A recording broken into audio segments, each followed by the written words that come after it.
I remember my first year as a priest, my first Sunday, Easter Sunday Mass, I was assigned to the children's Mass. And so with naivete, I asked one of the little ones in the front, "Do any of you know what today is?" And one child, she raised her hand and said, "Today is Easter Sunday." I said, "That's fantastic. Now, does anyone know what that means?" And again, the same little girl, she said, "Easter is when Jesus came forth from the grave. But if he sees his shadow, he'll have to go back in 7 months, 7 weeks."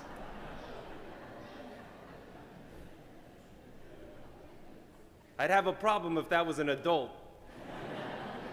After Mass, this little 4-year-old boy, whose father was a local funeral director, was puzzled by my explanation of the resurrection of Christ. He asked, "Do you mean that Jesus really rose from the dead?" he asked me. I said, yeah, that's what I mean." The boy shook his head and replied, "I know my daddy didn't take care of him. Because if he had, he'd never get back up again." All right, one more, that's it. So legend goes that a rich man, Joseph of Arimathea, a secret follower of Jesus, he asked for Jesus' body when he died. He buried Jesus in his own new tomb, as we heard in the scriptures. One of Joseph's friends asked him why he would give up his brand new tomb to a penniless preacher who had just been executed as a criminal. Joseph responded, "Don't worry, I Airbnb'd him the tomb this weekend. He only needs it for a few days." Friends, today's celebration, Easter, it possesses an immense richness. This is the Super Bowl of our faith, if you will. From the flowers in the church to the vestments for the priests and the deacons, the beautiful music and the fanfare, it all speaks of how special today is. And in our readings, we hear some powerful words, and we're given some incredibly evocative imagery. We hear how Mary Magdalene, a friend and disciple of Jesus, she came to the tomb early in the morning and found that the stone that sealed the tomb was removed out of place, and the tomb was open. She tells Simon Peter and John, and they both run to the tomb to see what happens. They too see the tomb open and empty.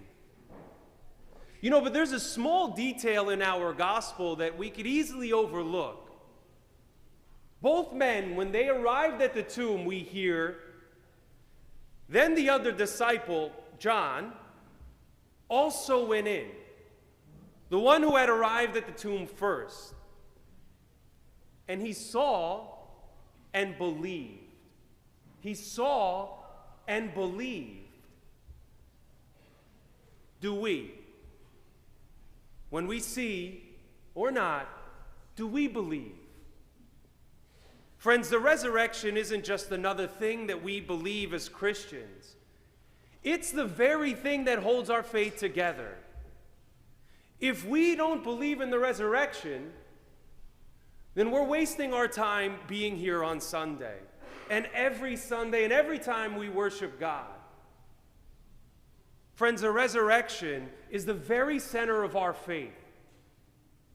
Because if Jesus hadn't risen from the dead, we'd all be insane, because we'd be worshiping a God who's a liar.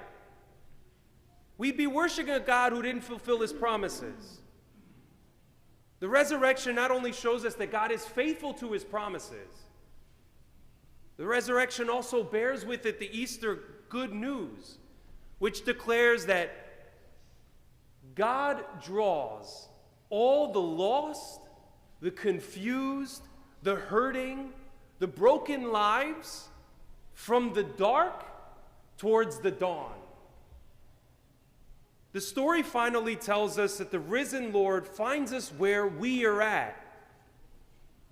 The message of Easter is not so much about disciples finding an empty tomb as it is about the risen Lord finding the disciples in their empty lives and filling it with something that gives them meaning, that gives them hope. You see, we mustn't forget that though Easter glows with resurrection light, the story begins when?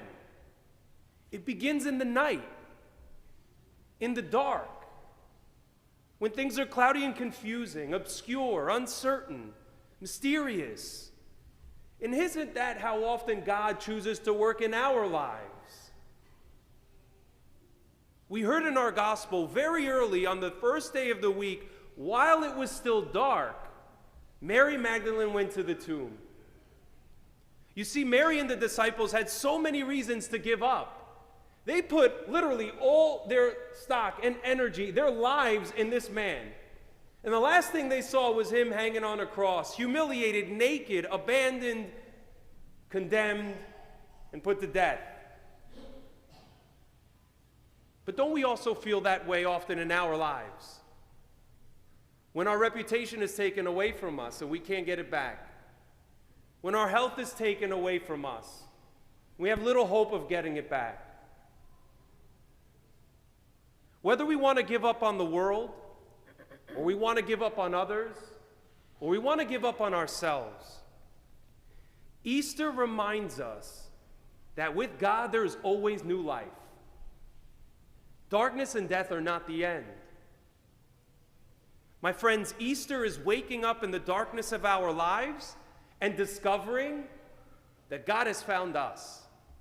And in fact, the whole time He's been there with us. Friends, the resurrection of our Lord, it reminds us that while in life's bones can be broken and hearts can be wounded, the light shines in the darkness, and the darkness has not overcome it.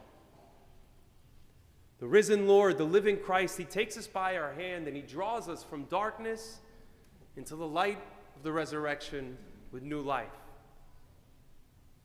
Easter invites us to face our future with faith. For the dark has not ended. The dark night has ended, but the dawn has broken. Friends, this day I announce to you that the resurrection is an indisputable fact. It's an indispensable faith. It's an irresistible force. Because of that, light is stronger than darkness, love is stronger than hate, hope is stronger than despair, resurrection is stronger than the crucifixion, and life is stronger than death. Friends, whom I feel so privileged to serve as your pastor, I pray that this year's celebration of Easter strengthens your faith in the resurrection, and that it blesses you with a deeper sense of the Lord's presence in your life. For this indeed is the day the Lord has given us.